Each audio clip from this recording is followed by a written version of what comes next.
day 2 of using my Insta360 Go Ultra. So right now, on the way na tayo sa gym. So medyo maulan. Well, hindi na medyo, maulan talaga.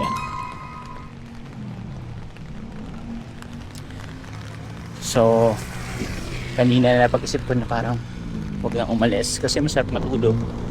But, naisip ko, kailangan ko i-push ang sarili ko. Kasi kung hindi, walang mangyayari. So, balik ako later guys. Pag nasa gym na.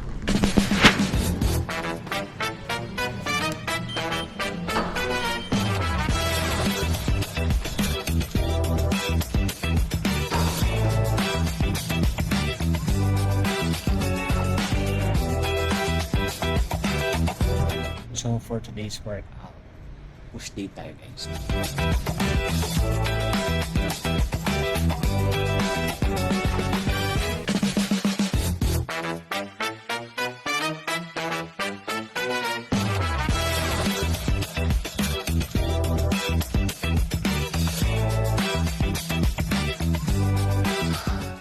Hindi ka babaguhin ng isang workout, pero ang consistency, yan ang magbabago ng buhay mo. Day 2 done. See you tomorrow.